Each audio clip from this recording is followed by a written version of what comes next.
back at it again. We're back. Part 2. We're going to keep talking about Christmas movies and stuff because we can milk this for 2 weeks. We can. And this time, maybe Rick will get to talk. Maybe. Once, huh? This is the podcast, Don't Start Me Talking. I'm Benny Williams. And I am a very silent Rick Owens. You're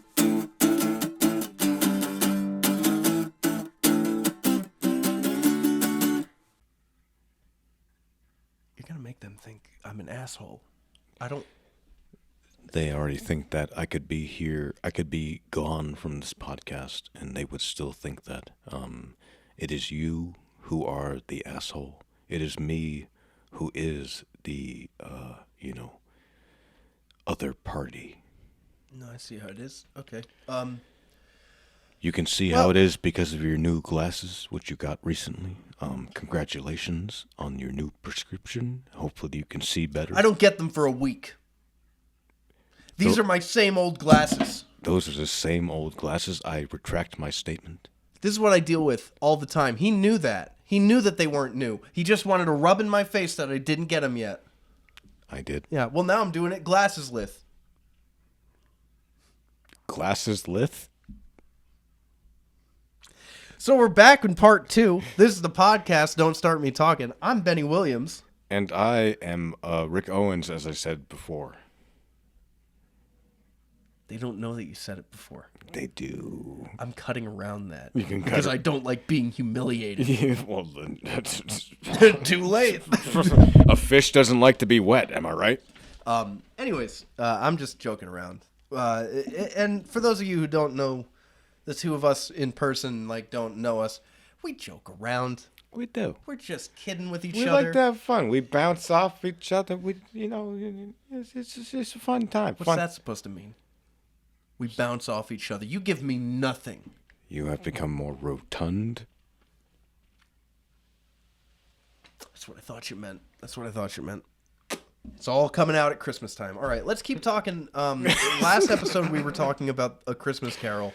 We were. And how I'm a bit of an aficionado. Yeah. I have a very small copy I got from Barnes & Noble a few years back that I read every year. One year I read it on the plane coming home to Rhode Island, and I was like, it's a plane book? You can read the whole thing on a plane? And that's from Orlando to Rhode Island, so it was only an hour and a half. Yeah. And I was like, oh my God. I was an idiot as a 7th grader. Because, I refused to read the book at that point. So, ever since then, and that's 5 years ago, I read it every year, and I have a good time with it. I watch all the movies. And I said that probably my third or second least favorite version of A Christmas Carol is the 2019 one with Guy Pearce. And you were like, that's one of my favorites. It is. So go ahead. So I... Defend it. Admit it, I will. Yeah. I will. Yeah. Like Atticus Finch. More like Atticus bitch.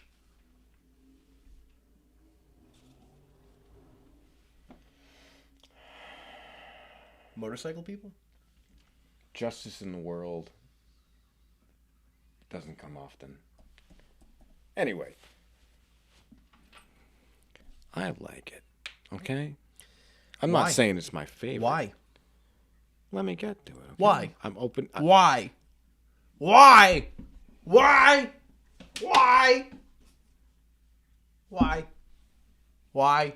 Your Honor, please treat the witness as in contempt, please. Thank you. Why? Yes. Why?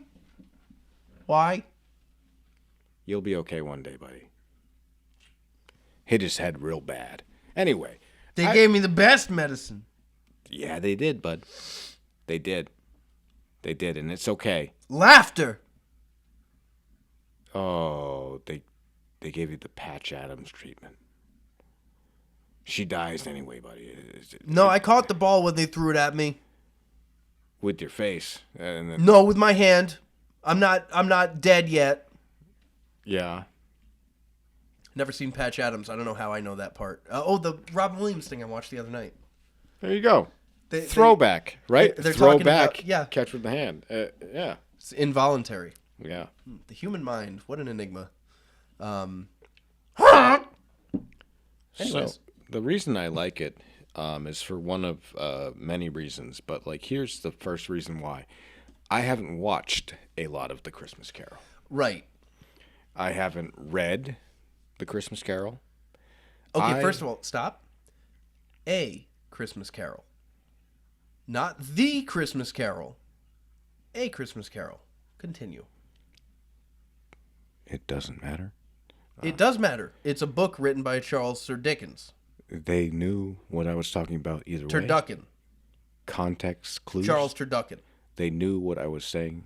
You know what a turducken is? Yes. It's a Turkey. abomination. It's a turkey with a duck and a chicken inside of the duck, and they put it all together into an abomination. No. It's a duck inside a chicken inside a turkey. Yeah. I don't know who I don't know who came up with that, but it's ingenious if you're an idiot. Because if you buy one of those things, right, you're buying 3 birds off the poulterer. Yeah. That's genius. Let's get rid of 3 at the same time. If you actually eat a turducken at the holidays, I think you're a psychopath. That is beyond wrong. You probably are. You got to open up a turkey, really wedge that chicken in there, and then you got to wedge in the duck just to make it work. Yeah. How? No, come on. And why not go another layer and get a Cornish hen? Yeah. And then like a chick. Horrible meatception. Just go. Well, the end at the Cornish hen, you'd then have to put an egg in. Yeah. Have a hard-boiled egg in the middle. And then shove that into an ostrich. Yeah. Or a swan and then an ostrich. Or the bird from Up, the snipe from Up. Yeah. Like this big. Anyways. So you haven't seen a ton of Christmas Carol stuff. I haven't watched a ton of the Christmas Carol stuff. A Christmas Carol. A Christmas Carol. Right. Not a, if we're going to be dicks about it, right? It's a, not a. What's a? That's what you say when you're talking, right? That's you. A Christmas Carol. I haven't seen a lot of it. Well, if we're going to split hairs. They're fighting over there. Okay. You haven't seen a ton of A Christmas Carol stuff. Yes. That's fine. Yeah. You know how I know that you don't care as much as I cared? How much? I know because I said, do you know how I know you don't care as much as I care? Mm-hmm. And you said, how much? That wasn't what I was saying. You just threw off my whole... What? Yeah, that's what I know you don't care as much as I care because when I said A Christmas Carol again, you didn't jump on me, which you should have because I lobbed that right over to you. Instead, you were going to let me continue with my sentence, which means you don't care about the thing you were saying. I do on the basis of the fact the book is called A Christmas Carol. I don't care about anything. I forgot. Keep going. I'm a nihilist. I'm a nihilist at Christmas. So I like Guy Ritchie films. It's nihilist, by the way. Nihilist. It's not Guy Ritchie. It's Guy Pearce. Guy Pearce, the actor. Yes. Who was in Memento. But Guy Ritchie... And Priscilla, Queen of the Desert. Is Guy Ritchie not the director? Was he? I believe so. If so, that's really disappointing. Guy Ritchie did Snatch? Yeah. Nope, Nick Murphy. Huh. Guy Pearce is the star. That's where you're getting tripped up. So that is it, then. Yes. And that's the version right there. 2019 is the one we're talking about. It is a 3-episode miniseries that was also aired as one movie. It was a joint collaboration of BBC One in the UK and FX in the US. And I really... Here's the thing. To me, the horror elements of A Christmas Carol have never been explored better than in that. And it should be scary. Yeah. It should be terrifying. But you don't have to add anything to that. Like, you don't have to add that he was molested. And you don't have to do that. Like, that. The story itself is already pretty terrifying that, like, oh, what's waiting for you on the other side if you're a greedy old miser. I combined greedy and miser into greasy, which I guess works. A greasy old greedy miser. Greedy miser. What's waiting for you on the other side is all of the things that you did in life that you could have been helping people, but you didn't. You were counting money, so that goes into a chest that's chained to you. It's chains, and you'll walk the earth forever, never knowing peace. And that's what happens to Jacob Marley. And he, out of the goodness of his heart, because he could just fuck off to hell, or he could roam the earth forever and not care. He goes to his friend to haunt him, to be like, you need to wake the fuck up, Scrooge. And that's scary. Like, that's a ghost. The other three are ghosts. They do things that scare the shit out of him. Yeah. The first one starts to, like, go crazy with light, because it's a flame. The ghost of Christmas Past is usually depicted as a flame-headed child. In the movies and stuff, it's usually an old man with long hair or a woman who looks like an angel. But in the actual story, it's like a ghost made out of basically fire. With like a ghostly robe that's floating around. It's like the difference between like how angels are depicted in modern culture and then like how they're biblically depicted. Yeah, with the rings and the eyes rings and the wings and eyes and like craziness. I showed my dad a picture of what the Bible describes an angel as, and he was like, that's not an angel. And I was like, Papa. Like, But anyways, so in my opinion, the horror elements of like, you know, Ghost of Christmas Past being terrifying for a change, that all works. But when you make it, it's got to be a story about sexual assault because sexual assault's what's in the news in 2019.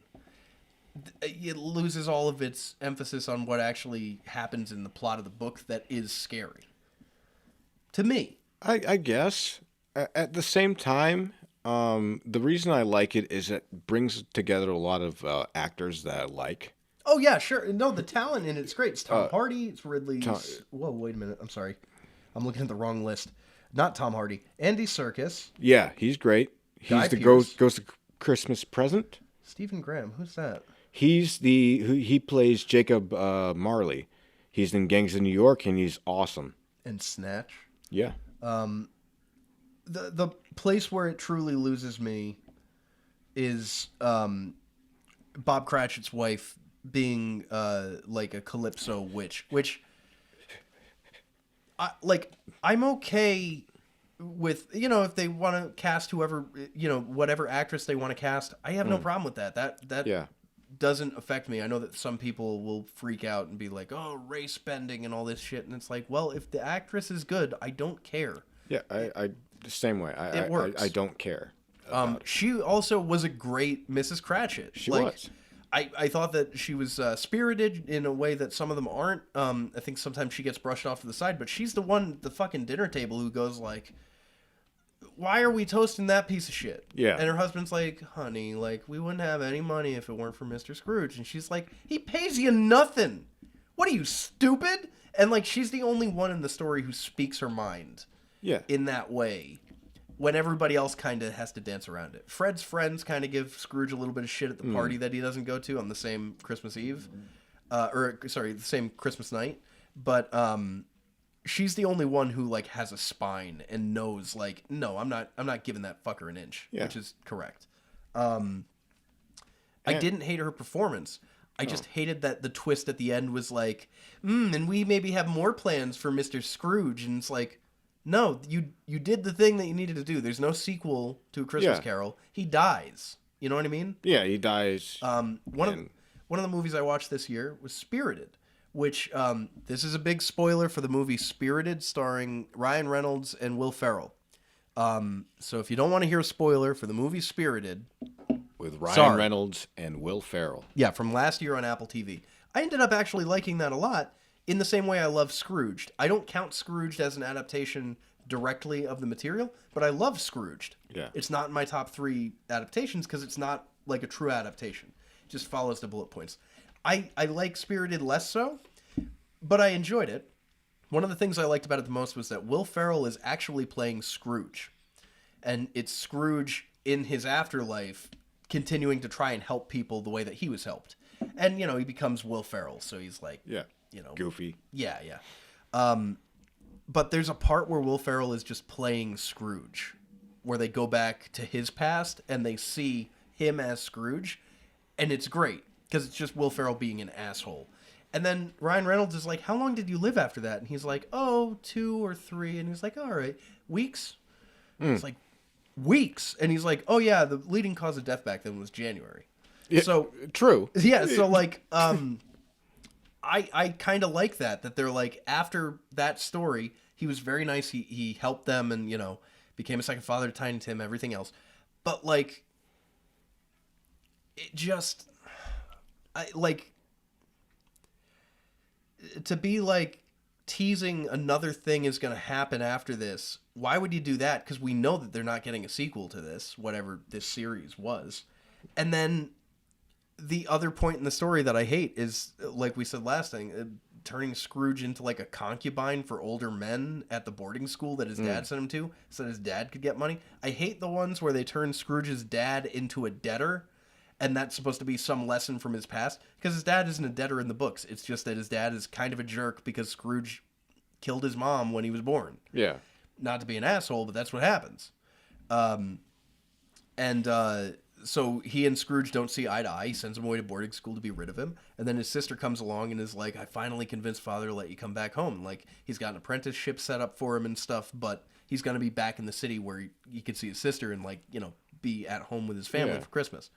And to turn that into, no, his dad was a greedy asshole who sent him to this school so that he could get some extra cash by pimping out his son is, like, beyond fucked up. And maybe it's indicative of the time that it was written. Like, maybe that happened in real life, but I never heard that out of that story, and it's just like... No, it could be indicative of the time where it's based, too, because that did happen. For sure, but... And still happens. But, like, doesn't need to be in this story because that's not a part of this story. You know what I mean? You're adapting a story. You're not... When you're doing Scrooged, or when you're doing Spirited, and you're taking the cliff notes of the story and you're remixing it, do whatever you want. That's a remix of the story. This is called A Christmas Carol. It's Scrooge, it's Marley, it's Cratchit, it's all the characters from that story. You can't take that and then be like, he has a dog! Yeah. It destroys his character. If he has a dog, he has somebody that he has to care for. Because a dog can't care for itself. I get that, and that's probably why I like it more, is because I'm not attached to A Christmas Carol. Right, but even in that regard, I don't think those things add anything to the story. Like, Cratchit's wife being the one who sets him up with the spirits is stupid. It's stupid because that takes away all the motivation of Jacob Marley. Yeah. And, like, that's one of the purest things about the story is that Jacob Marley gets nothing.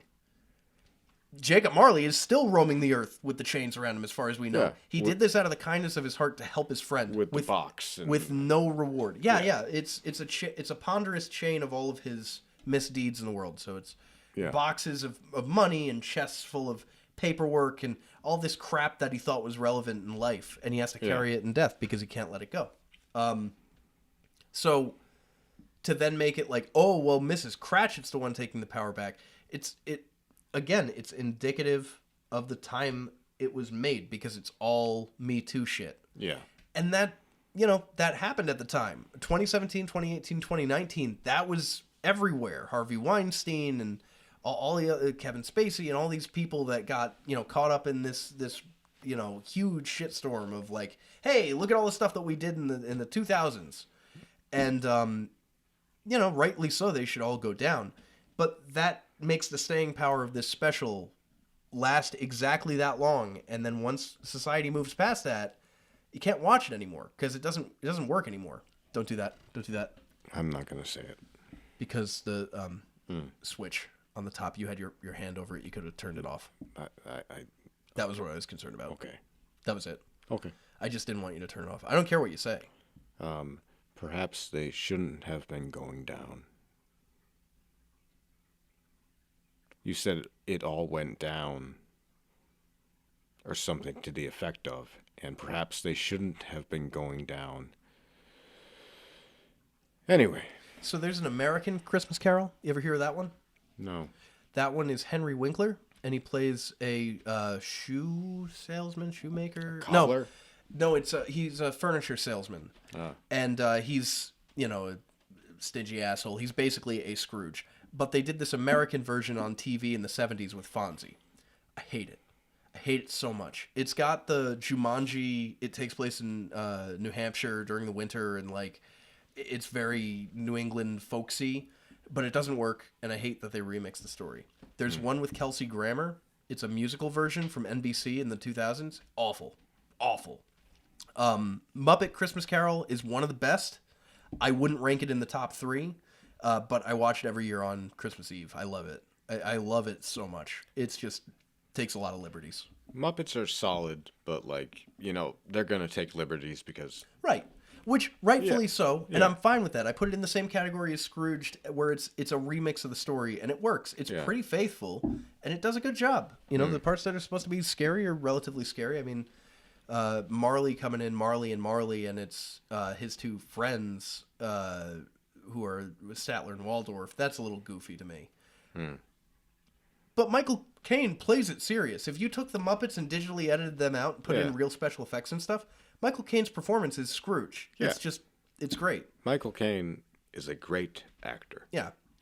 But with this 2019 one, and I haven't, honestly, have not watched it since it came out, but yeah, the drama involves adult language, brief nudity, horror elements, implications of child molestation, forced prostitution, and a depiction of a child drowning, none of which is in the original story. Yeah. So, like, I don't get why you would need to do that. Like, just embellish upon what's in the text and make that visually stunning, and I'll be fine with it if you're going to do it in a horror sense. I agree. It would have been fine if they had just done an accurate portrayal like that. But If this production did an accurate portrayal, same actors, don't change a single person, I Yeah. would have been fine with it. I thought it was really well done. I hate it. I'm also fine with it because, and I want to add this before we move on. The actor who played Tiny Tim, great.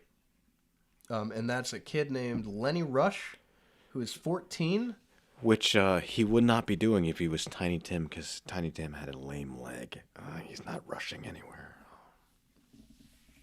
So, other holiday stuff, because we'll get off of Christmas Carol now. Sure.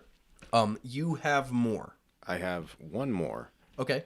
8 Crazy Nights. Okay, so this, we've just passed Hanukkah, right? Yes. All right, so I'm afraid we can't talk about that. Sorry. Yep. No, of course. First off, 8 Crazy Nights started with the Hanukkah song. Yeah. The Hanukkah song is the spark that eventually led to them giving Adam Sandler the reins to this movie. Mm-hmm. He wanted to do a Hanukkah movie. He had done 2 Hanukkah songs as single releases up to that point. The third one is on the soundtrack for 8 Crazy Nights. And he does it with the Tabernacle Choir. I can't remember where they're from. Or, no, that can't be right. Tabernacle's a Christian thing. He did it with a children's choir. Yeah. And Rob Schneider comes out. It's at the end of it. Yes. Yeah. So 8 Crazy Nights is a movie I did not see until I met you. I had seen it advertised. I had seen it talked about. Kind of skipped it, not because it was a Hanukkah movie, just because nobody ever bought it for me. I didn't have access to it, and I could never see it. And you were a child, Right. most likely, yeah. It's animated like the Iron Giant, same production studio. Looks great. And Adam Sandler's performance as Whitey is my favorite thing he's ever done. It's great. Yeah. Just the voice. Like, Just the voice. That's a technical foul over there. Yeah. You know what he did? Yeah. And I like that song, Technical Foul. It's a technical foul. I can't sing it in his voice, but it's... If I walk around with my morning erection, It's a technical foul. you'll find yourself with automatic rejection. But I'd like to see it anyway. Yeah. There's a lot of, like, little raunchy things they threw in that, like... Yeah. I don't know, it kind of goes against it a little bit when you're watching the movie, because, like... I don't know, like, some of the stuff they threw in was clearly just to make themselves laugh, which is fine. It works. It does work. I watched it, like... And a pretty star-studded cast, too. John Lovitz is in it. John Lovitz. And that's it. Jon Stewart, I believe, is the mayor. Oh, I didn't know that. I believe he is. There's a lot of people in there, not just Adam Sandler's friends, like usual. Yeah, the story follows a kid named Davey, an adult named Davey, who, as a kid, his parents both died.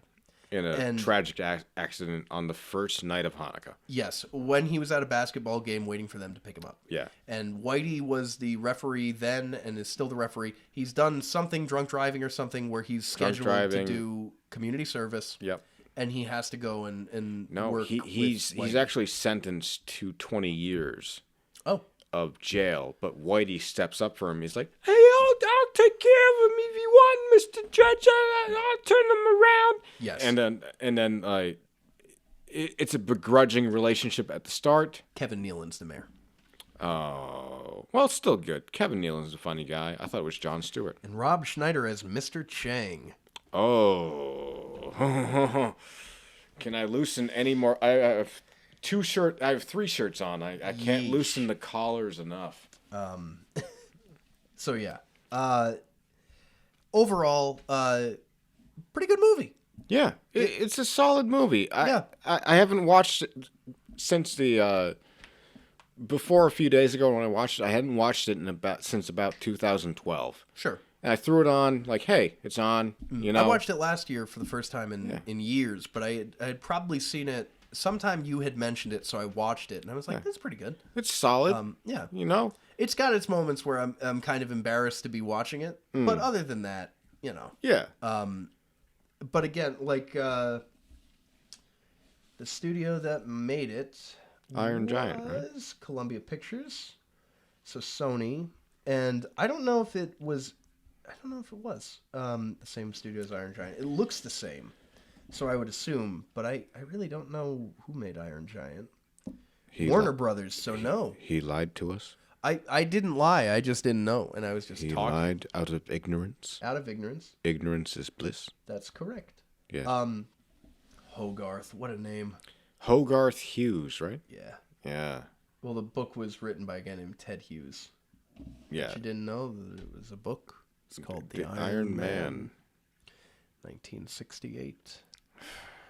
You can tell, and that it's dated. And hopefully, by the time this airs, I'll have one of my my Beatles sets coming in the mail. So that's what that was. We can only hope and pray. That we can.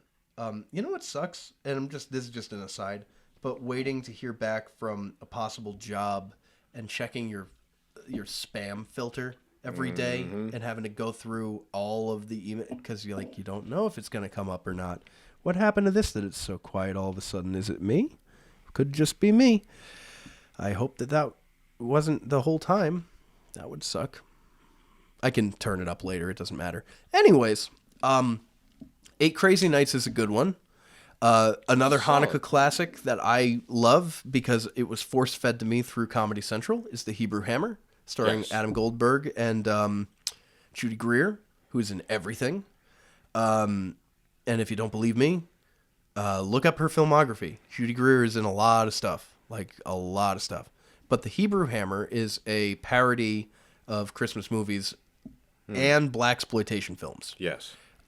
It's specifically like Superfly or Shaft, but as a Jewish guy. And it's one of the funniest characters ever made. The movie it's all right. It's a little, it's on the line, especially now with everything going on over in Israel. I don't know how people feel about it. There's a lot of...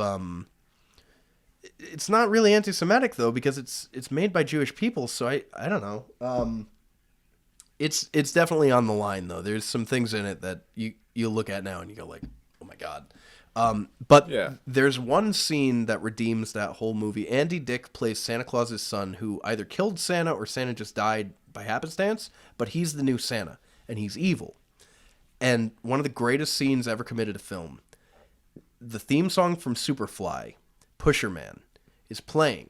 Pusher Man. And they are distributing bootleg copies of Frank Capra's It's a Wonderful Life to all the Jewish kids to convert them over to Christianity.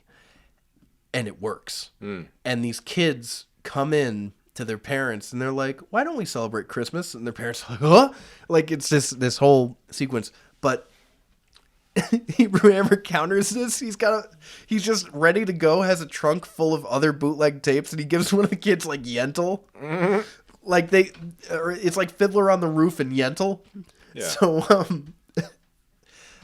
there's something about that just makes me really happy. Oh, it's great. And the way that they're printed too, like the bootleg It's a Wonderful Life's come in, I think that they're green or red packaging, and then the Yentls come in like blue, and they got the thing cut out really shitty with the name of the tape on it. I just love that.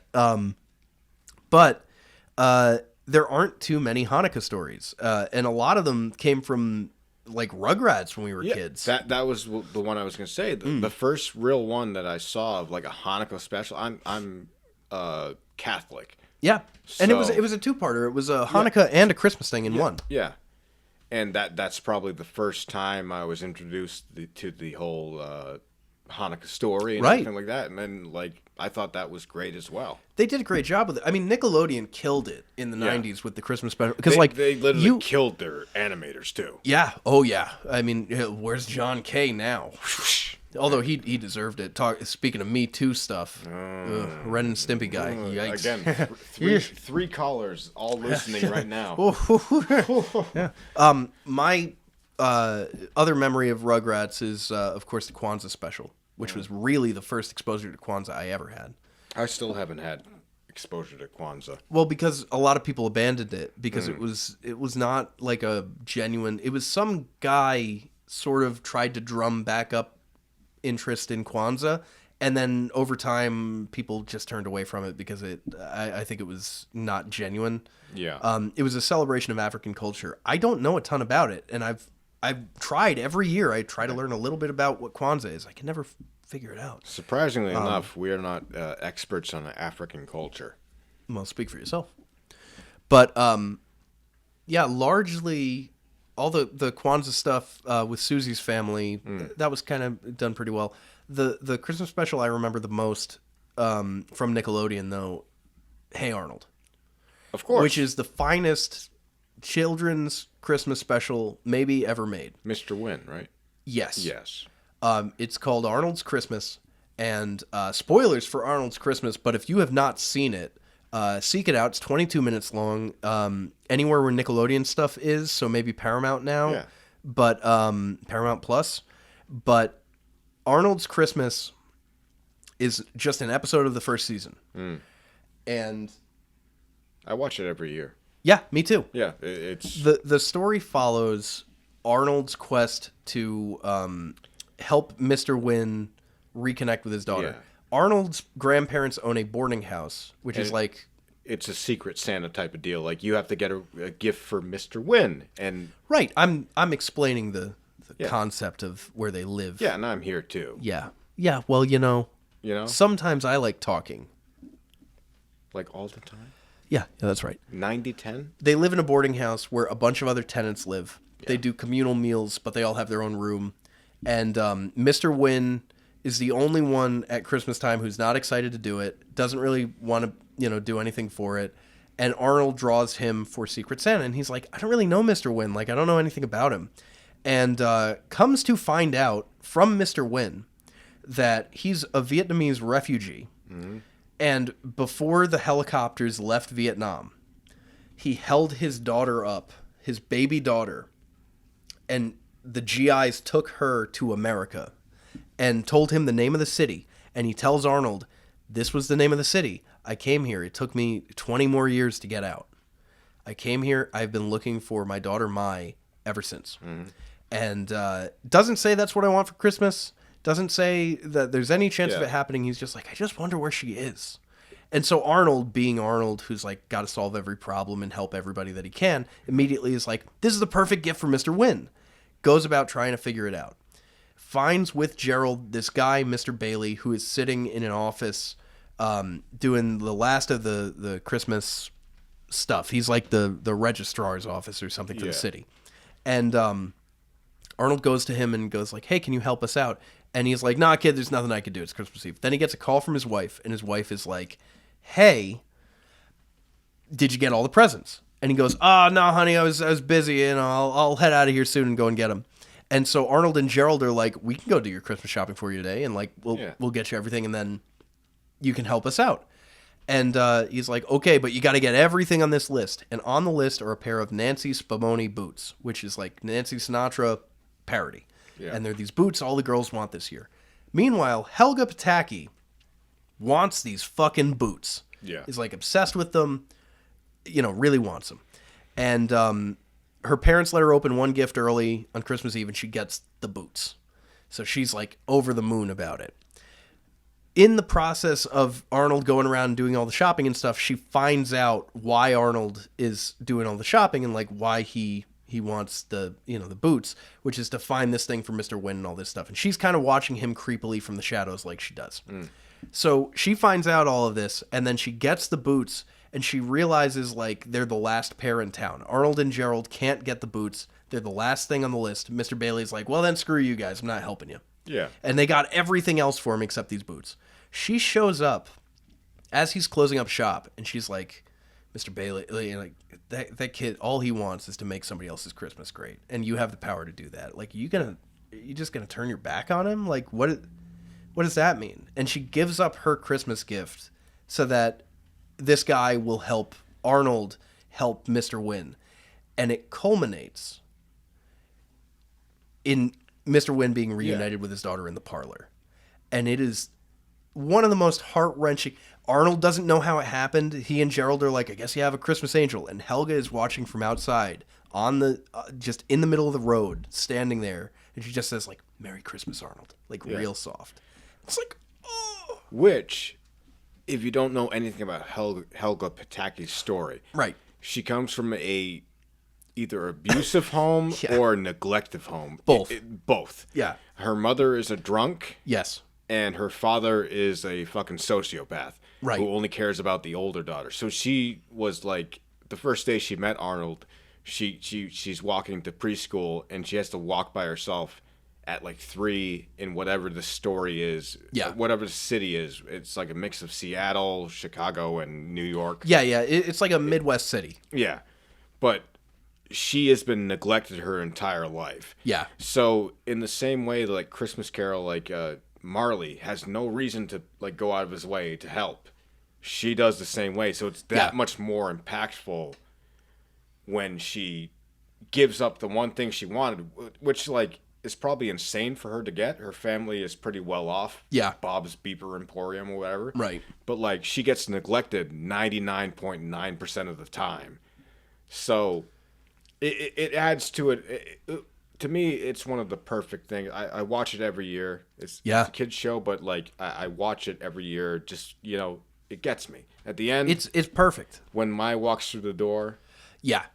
That moment, there is nothing else like Mr. Wynn turning and realizing that's his daughter. In slow motion? And and then like, and the rest of that show is amazing too. Yeah. Like, I'm not discounting any part of Hey Arnold, because people don't like the Jungle movie. Fuck them. Yeah. They don't know what they're talking about. Right. That Jungle movie is amazing. It's good. The show ends on a cliffhanger. Well, not ends. It's a couple episodes before the end. But they do this cliffhanger ending to an episode where Arnold finds a map inside of one of his parents' journals that tells him where they went, and he figures out that, like, oh my god, I could find my parents. And the movie is the continuation of that story through to the end, and it ends the characters. It does a great job. Yeah. And I loved it. But that Christmas special is the best thing they've ever produced. And they were no slouches. Like, they did a lot of good Christmas stuff. No, they whipped those animators. Like for especially early Nickelodeon. Oh yeah. Those animators were underpaid and overworked. Oh yeah. If you look into that, it's Nickelodeon. It's gone on to this day. I'm glad that this year, all the strikes that happened with the actor and the writers unions have led to more unions rising up. Yeah. And the VFX and the animators are forming unions now that are actually going to be real unions. Because they produce classics. Hey Arnold is a classic. Yeah. Like, I mean, I can't remember one episode that I didn't like. Yeah. At least like that's fine. And then the big problem for Hey Arnold was that then they went and did a movie that has nothing to do with anything. It's just somebody's coming in to buy the neighborhood and put up a mall, so we got to stop them. Yeah. And like, it kind of encapsulates what Hey Arnold kind of is, but the original plan was to do the Jungle movie, and if they had done that, I think that they would have seen a lot more success, because it was a lot better.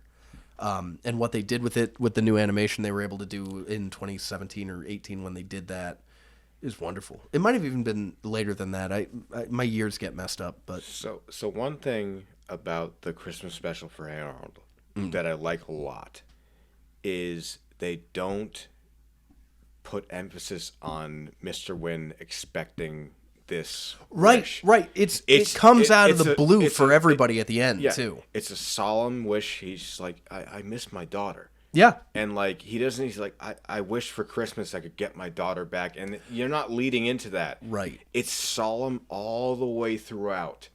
I mean, you get those little twinklings of like Helga giving up her boots and stuff like that, but Right. it's never given away the way other Christmas specials do, where it's like, this is gonna happen, guys. Wonder what's gonna happen next. It's solemn, it's dark.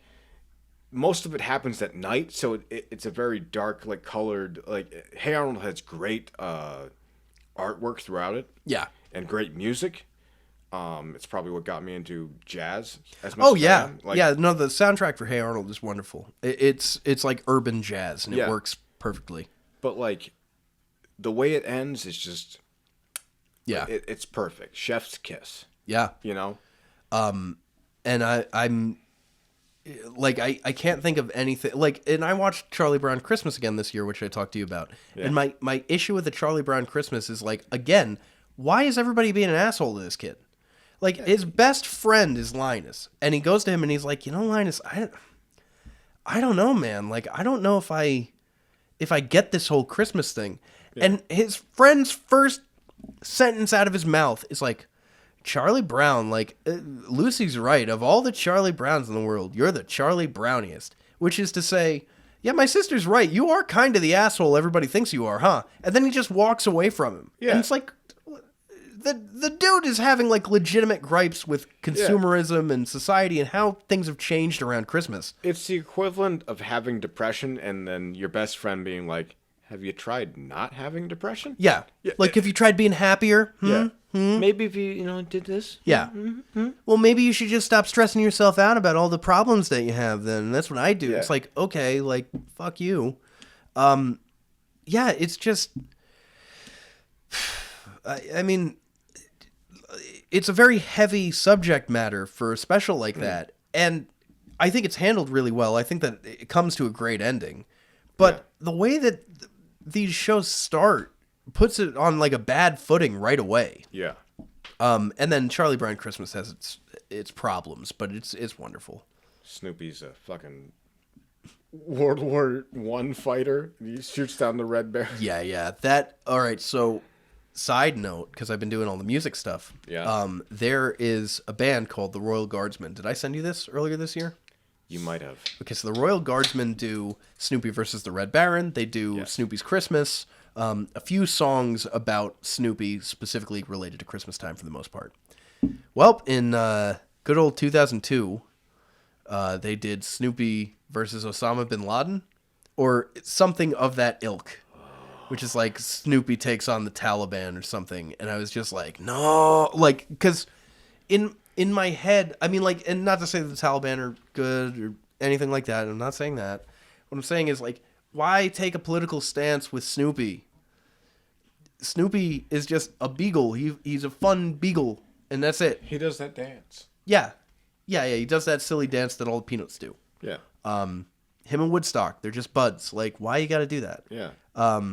They're like the anti-Tom and Jerry. Yeah.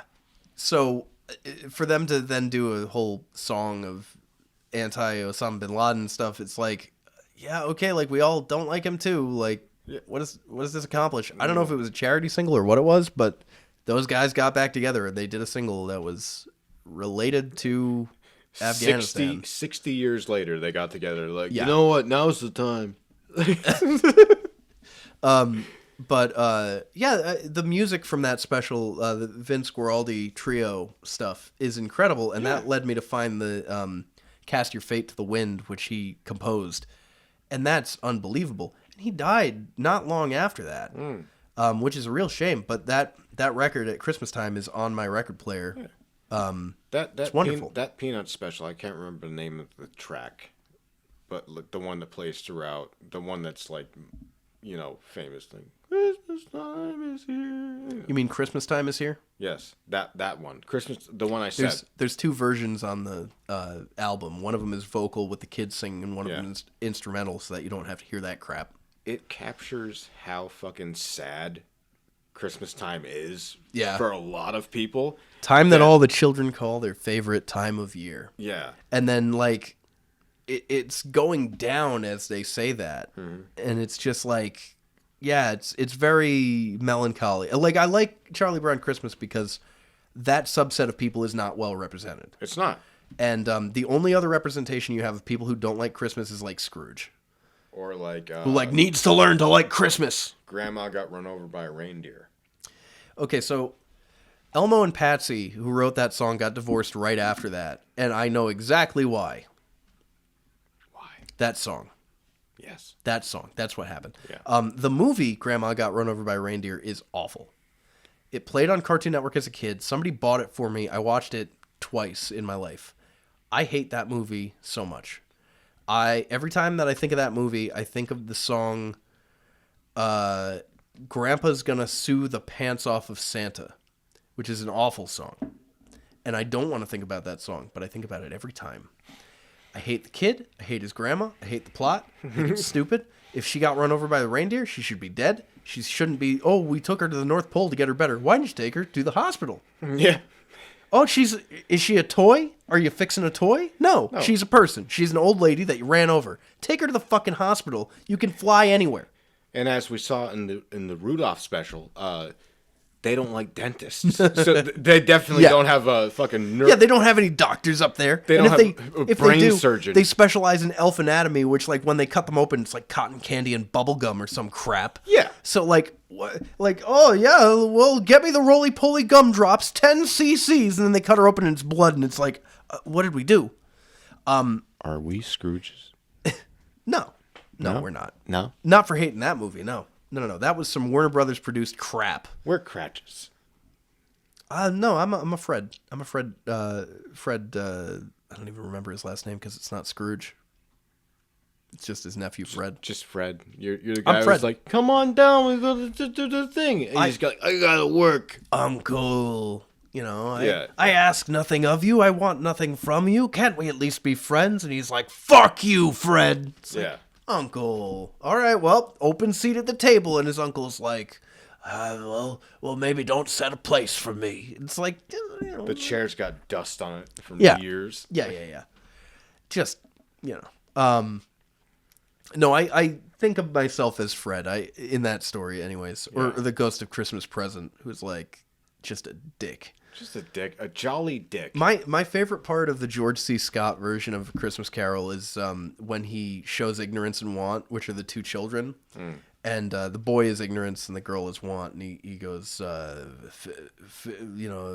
fear these two, but fear this child the most, the boy. Ignorance, because ignorance, way worse than want. And that's it. But it's terrifying. They're in like rags and they've got this gaunt face makeup. They look terrifying.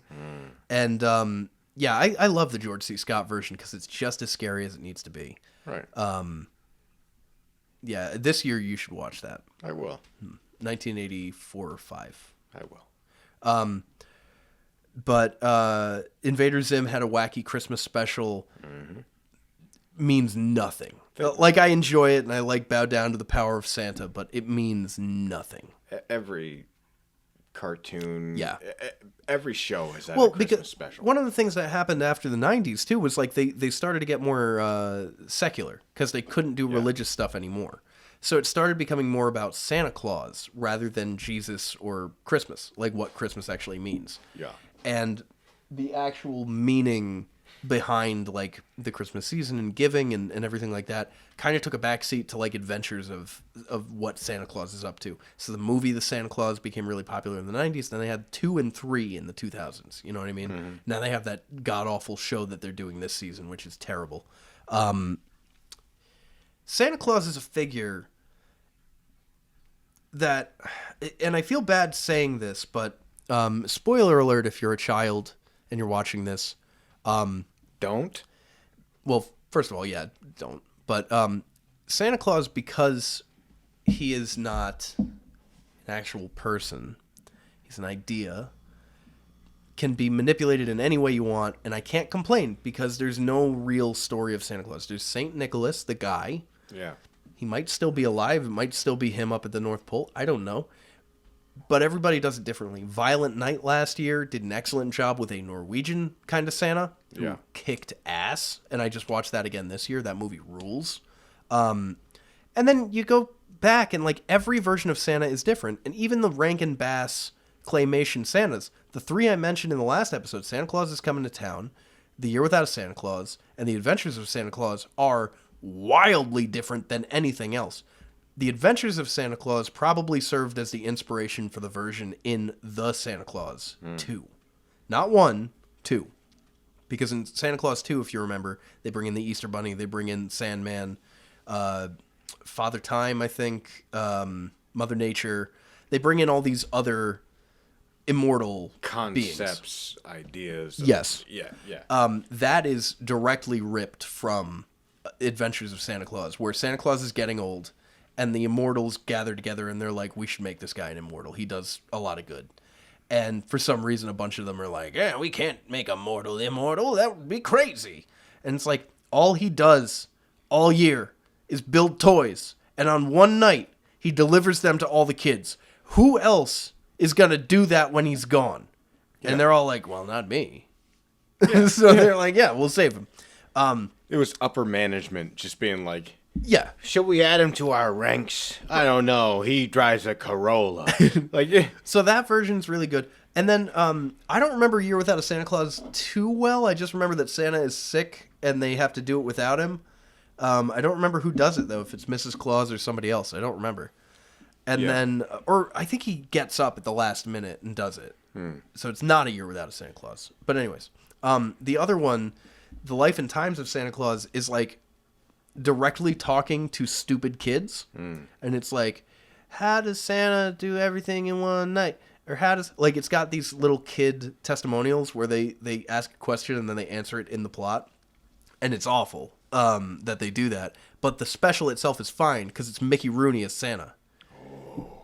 I was the biggest star in the world. Loosening all the collars again. Mickey Rooney. Mickey Rooney for... remember me from Phantom of the Megaplex? Remember me from Breakfast at Tiffany's? No, you shouldn't. Yeah, jeez. There's a movie I watched for the first time this year. Yeah. Things were different. That character is rough.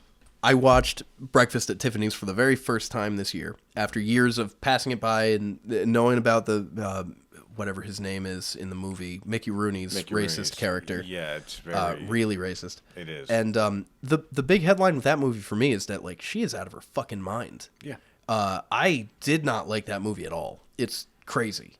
There were parts of it that I thought were charming. Other than that, like, I was like, this is, like, I don't understand why people like this character, even. But, so I had a couple of the names wrong of the different specials. Mickey Rooney was in 2. He was in The Year Without a Santa Claus, and before that, he was in... I just had it. I'm sorry, there's too many of them. Santa Claus is Coming to Town is the one. Yeah. Okay, so Santa Claus is Coming to Town is the one that we were talking about, where Mickey Rooney plays Santa. Yeah. And he basically grows up as a kid in this society where toys are illegal, but he is taken in by a bunch of elves when he's a baby. So the elves begin raising him to make toys. That's what they do. And then they send him back to the city of humans to, like, give the toys out to kids. And the Burgermeister, Meisterburger, is the bad guy. And he doesn't want them selling toys for whatever reason. And then the teacher in town becomes Mrs. Claus. And they grow old and whatever. In the Year Without a Santa Claus, they got Heat Miser and Snow Miser. That's kind of the big draw of that one. And they're trying to figure out how to do Christmas without Santa Claus. And then there's another one called The Life and Adventures of Santa Claus, which I thought was just The Life and Times or The Adventures of Santa Claus. I had them all mixed up. The Life and Adventures of Santa Claus is a news story from the 80s, also claymation, that is like the immortals all gather together to, like, determine whether or not he should be given immortality. So, just to sum up, from the Breakfast at Tiffany's stuff, yeah, I'll cut all of that out. So there are basically three Mickey Rooney Santa Claus specials. Yeah. One of them doesn't have Mickey Rooney in it. The other two do. Mickey Rooney is in the... Santa Claus is Thank coming you. to town. Santa Claus is coming to town, and he reprises the role in The Year Without a Santa Claus. We're laughing because I did this 3 times and screwed it up every time. And then there's another one in the 80s called The Life and Adventures of Santa Claus, which does not have him, but that is a different story. Santa Claus is Coming to Town is wonderful. It's just an origin story about Santa, but they have these stupid things where the kids are asking questions to the narrator, and he's answering them with the story, and it doesn't really work that great. Then they continue on with the Year Without a Santa Claus, and that one has Heat Miser and Snow Miser, and that's kind of the big draw of that one. Somehow they get Christmas done that year. I haven't watched it this year, so I don't know. The Life and Adventures of Santa Claus is the one where the immortals all gather together and try to decide whether or not Santa is worthy of immortality. And that one was really weird and disjointed and different, and I did not like it as much. But it definitely served as the basis for all the Santa Claus movie stuff, like I was saying, from Santa Claus 2 and 3, where like Jack Frost is a character and the Sandman and like all these people. Yeah. And sort of establishes this precedent of like, oh, he had to be given immortality by these gods that already existed in the forest, which is kind of weird.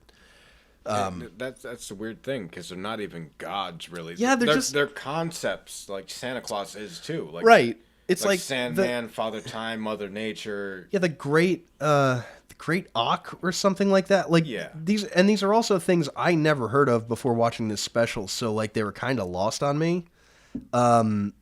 I'm just looking at the thing right now because the Great Ack, Necile a wood nymph, the lioness Shigra, like all these people, it's very strange. And then like they raise him up to, love humanity and like help them, and then he delivers all the toys. So in the end, they're like, yeah, he gets immortality. Of course he does. They wait until he's an old man, like assholes. But they give it to, like, again, and we were talking about, Betty White getting to 99 and stuff. Like, by the time that you're that age, like, why didn't you do it when he was 35 or something and he's doing all this out of the kindness of his heart? Like, come on, so man. he doesn't break his back carrying down. But, oh no, Santa's a jolly old fool, so we gotta do it that way. But because of the ambiguity of a character or a concept like Santa, you can do whatever you want with him. So there's all sorts of different Santa stuff out there. I mean, Goldberg played Santa in Santa's Sleigh. Yeah. Which was excellent. It was. Although Violent Night blew it out of the water. But anyways, so that's what I got to say about the Christmas specials for claymation stuff. I will throw in very quickly that I watched Frosty and Frosty Returns, and Frosty #1, dude is born and immediately abducts a child. Immediately is like, oh yeah, we got to go to the North Pole, and takes this little girl in a refrigerated car in snowy weather up to the North Pole, and she almost dies. Well, yeah, you would. Yeah. And then he's like, I have to make a fire, but I'm a snowman. I can't make fire. And then he sits around waiting for Santa Claus to arrive. Like, Karen almost died. But anyway, so I just wanted to throw in that I enjoy Frosty as a character, but he's a bit too aloof. And he should not be trusted around children. It's dangerous. It's true. It's very dangerous. It's very true. So you had another one you wanted to talk about. I had one more that I want to talk about that I watch every year, and that is the Always Sunny Christmas, where Mac and Charlie end up throwing rocks at trains. Yes. I think which the rest of that episode is okay. Yeah. But that ending of the two of them as little kids throwing the rocks at the trains and being like... united, is so good. It's so pure. United in how shitty their situations are. Also, I mean, classic line: "You fuck my mom, Santa Claus." Yeah. What? The guy rips his throat out with his teeth. Yeah. And like the whole thing for me is just the whole concept of his mom inviting these guys over, and they all give him a gift, and then go and fuck his mom. Yeah. It's like, oh my god. The good part about it too is like that's when Always Sunny was really starting to become what it was. You know what I mean? Like Danny DeVito's in it. they're all hitting their characters. Yeah. Where they're shitty in different ways, not just shitty people. Right. For me, it encapsulates that good time of when Always Sunny was like Peak. boom, peak, Yeah. new. This is fresh. I think season 3 of It's Always Sunny, and I don't know where the Christmas special falls, but the season with the gang finds a dumpster baby was like perfect through and through. That whole season. And not to say that I hate it now. I definitely love the episode with Dennis this season. Yeah. Ups and downs lately. The one with Charlie's apartment this season was good, but there's definitely a difference now than there was. They were able to do a lot more then, and I loved the Ireland episodes from the new stuff. I still love It's Always Sunny. Yeah, me too.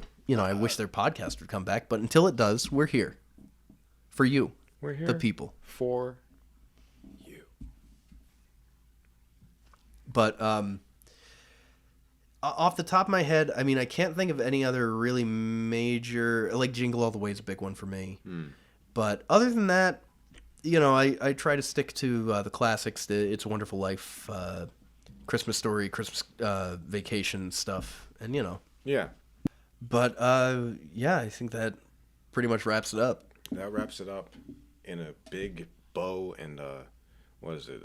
Brown paper package tied up in string for Christmas time. Yes, my favorite things is often a Christmas song. It's Johnny Mercer has a version. I think Andy Williams has a version. Maybe Frank Sinatra. Favorite things from The Sound of Music. This has been Don't Start Me Talking. I'm Rick Owens. I'm Benny Williams. Have a Merry Christmas or whatever you celebrate, right? Huh? Can you do that for me? Can you do it? And drop a comment if you celebrate Kwanzaa, because we want to know. Yeah, we do seriously want to know if you celebrate Kwanzaa. Please. I honestly, I don't think I've ever met anybody. No. In real life. Me either. Susie Carmichael is my only friend that's it. who celebrated Kwanzaa. That's it. No kids in my town, certainly. Nope. No kids in college, nowhere. No, I've met more people who celebrate the Wookiee holiday Life Day than I have Kwanzaa.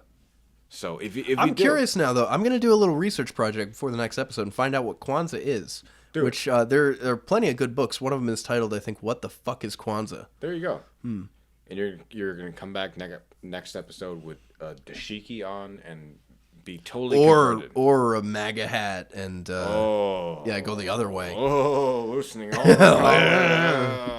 Merry Christmas. Merry Christmas.